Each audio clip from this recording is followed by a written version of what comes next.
Bonjour et bienvenue dans le quart d'heure neuro. Aujourd'hui, je reçois Mike et Mike va nous parler des troubles de l'apprentissage et notamment les relations avec le TDAH. Salut Mike, est-ce que tu peux te présenter, dire ce que tu fais dans la vie, etc. Yes, salut tout le monde. Dans le fond, merci de me recevoir. Premièrement, c'est super apprécié. Je viens de dire que j'apprécie le mouvement que vous faites de votre côté. De mon côté, moi, dans le fond, je m'appelle Mickaël Lapointe. J'ai fait de la kinésiologie. Je me suis performé dans tout ce qui est le domaine de la posturo. Puis j'ai été rapidement, en fait, étudié avec le docteur Milo, avec le docteur Datis Tarazian en médecine fonctionnelle. Puis comme je disais, dans le fond, moi, j'ai plus été de base pour me guérir parce que j'étais un enfant hyper malade entre je dirais 12 puis 19-20 ans, j'éprouvais beaucoup de problèmes de santé. J'ai une maladie auto-immune aussi également. J'ai des dégénérations au niveau de la moelle épinière. J'ai des gros problèmes digestifs. Puis avec ça, ben, j'avais probablement le plus gros TDA qui existe sur la planète. Donc, ça engendrait beaucoup de curiosité, dans le fond, à essayer de me guérir en premier. Puis par la suite, probablement, guérir les gens à travers tout ça. Puis aider. Mais plus, je suis beaucoup dans l'éducation, en fait. Fait que j'ai commencé à éduquer assez jeune. Je suis très verbomoteur aussi. Donc, ça m'a permis de pouvoir trouver ma voie là-dedans, dans le fond. Ok, super. Parce qu'à la base, tu me disais, tu es alors, kinésio, donc c'est coach sportif pour les Français. Et, Ouais, exact. mais du coup, tu n'as jamais vraiment fait de coaching sportif, quoi. Non, c'est juste parce que ça m'ouvrait une porte, dans le fond, à travers ça. Par la suite, je suis allé chercher ma kinésithérapie. J'aime beaucoup le toucher. Je suis super kinesthésique, dans le fond. C'est juste que j'aimais le domaine du sport, mais j'aimais beaucoup aussi la thérapie manuelle. Donc, tout ce qui est Anatomy Trains aussi avec Tom Myers, Comme Myers. c'est quelque chose qui m'intéressait également. Mais par la suite, toutes les chaînes myofaciales, je trouvais que ça se combinait super bien aussi avec la posturo. Puis par la suite, ben, la neurofonctionnelle. Donc, à ce moment-là, c'est juste la combinaison de tout ça. Puis par la suite, ben, j'ai trouvé Nick qui faisait les relations avec l'émotion, puis tout ça. Mais ça, c'est arrivé plus tard. Je dirais, tu sais, comme je l'étudiais, mais la curiosité, puis vraiment essayer de comprendre le contexte de l'émotionnel, on dirait que ça vient un petit peu plus tard quand on prend la maturité dans ce qui est le domaine du traitement, je veux pas. Ouais, j'aime bien. On a, comme on disait tout à l'heure, un petit peu en aparté, on a une façon de réfléchir du coup qui est assez similaire. J'aime beaucoup les échanges qu'on avait eus juste avant. Mhm. Qu'est-ce que ça a changé en fin de compte dans ta façon de prendre en charge des patients, le fait de te former à la neurofonctionnelle et notamment tout ce qui est troubles neurodéveloppementaux? Mhm. Ben, dans le fond, à l'origine, j'avais des adultes un peu plus. J'avais un monsieur, madame, tout le monde. J'avais pas tellement d'enfants. Puis, dans le fond, c'est ça. J'avais plus ou moins d'intérêt avec les personnes qui recherchaient des solutions rapides. Puis, on dirait que l'ancienne génération, comme je disais, c'est des personnes qui recherchent souvent des solutions rapides. Puis, plus qu'on étudie en neurofonctionnel, plus qu'on comprend, dans le fond, que ça part tellement de loin, tu sais, jusqu'à la vie intra-utérine puis l'épigénétique. Mais selon moi, il n'y a rien de plus important que le profil de ton cerveau.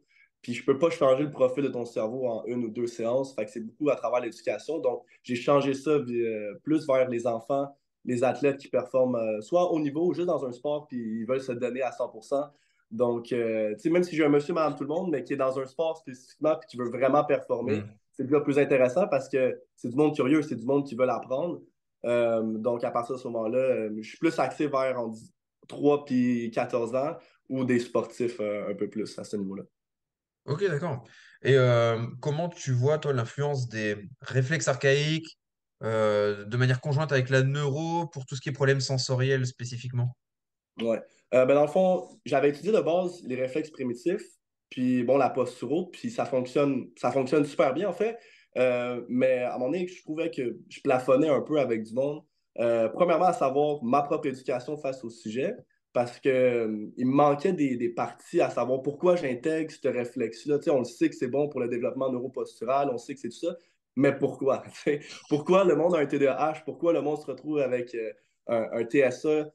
Pourquoi on a une dyslexie. Donc, la neurofonctionnelle, ça me permet vraiment de savoir chaque petite problématique, à savoir qu'est-ce qui se passe au niveau de telle aire du cerveau qui est problématique, Hmm. pourquoi les personnes développent tel cancer, pourquoi, exemple, on va dire que les problématiques du TDAA se manifestent différemment entre, on va dire, 0-4 ans, puis après ça, l'adolescence, puis l'adulte.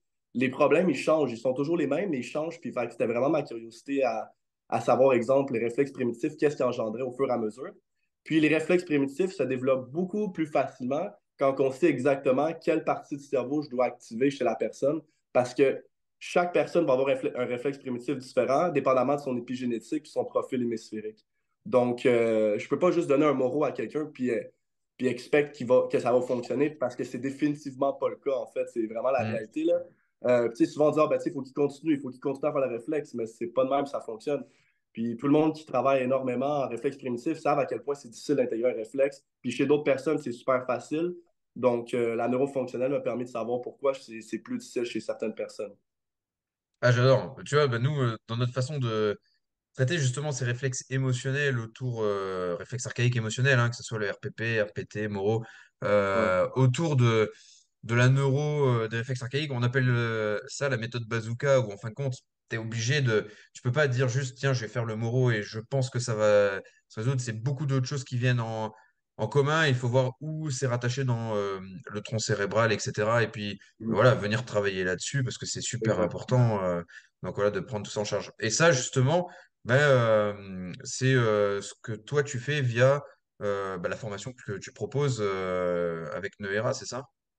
Oui, exactement. Donc, mettons, chaque réflexe primitif travaille avec un système sensoriel différent. Donc, exemple, si j'ai tel réflexe, on va dire le moro par exemple, ben, je sais que le système oculomoteur il est plus impliqué au niveau, exemple, d'une poursuite ou des mouvements spécifiques au niveau de certains cadrans que, exemple, le RTAC.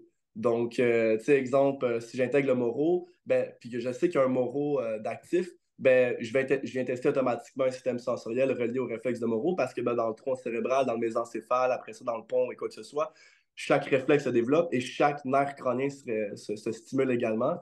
Donc, c'est pas un guess dans le fond, là, je vais le tester, puis c'est comme ça que je suis capable de savoir, bon, exemple, je vais travailler plus le système olfactif avec le Moro, le système euh, plus au niveau oculaire, puis après ça, ben, je vais juste descendre dans mes tests, là.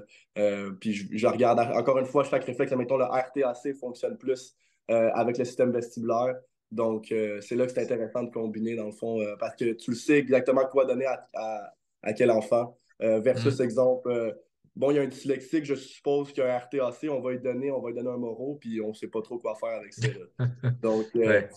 ouais. Puis par la suite, il y a également bon, beaucoup la nutrition qui rentre en compte parce que je peux pas juste donner pas un plan parce que c'est pas notre travail, là, mais orienter, exemple, la personne vers quel supplément prendre parce que, exemple, quelqu'un qui est dyslexique, dyscalculie, plus des difficultés au niveau de l'hémisphère gauche, va avoir complètement un autre profil au niveau de la nutrition que quelqu'un qui est extrêmement dominant à gauche puis pas vraiment à droite, tu sais. Donc, je donne pas la même supplémentation pour un autiste que je vais le donner pour exemple un dyslexique. C'est complètement différent.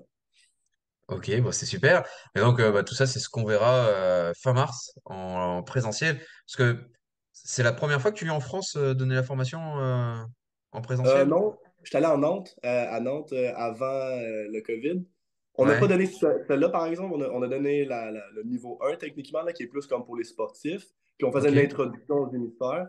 Maintenant, j'étais allé à Nantes, j'étais allé à Barcelone aussi donner le cours avec Nick. Puis par la suite, ben, le COVID est arrivé, donc avec la Ok. vaccination, ça a Donc, été c'est plus quand même compliqué. assez rare que on te voit en France et en plus se donner cette formation. Donc, faut en profiter pour venir fin mars, Ouais. pas loin de Strasbourg, quoi. C'est ça, exactement. Ben, écoute, moi, ça me fait un gros plaisir là, parce que moi, Ok, bah, les c'est liens avec les super. Français, j'adore. Ok, bah, c'est génial. Bah, je te remercie en tout cas pour cet échange. Et les gens qui sont intéressés peuvent nous contacter dès maintenant. Et de toute façon, pour les autres, on se retrouve tous les samedis à 10h pour les quarts d'heure neuro. Je te remercie, Mike. À bientôt. Un gros merci à Adrien, passe une belle soirée. Salut.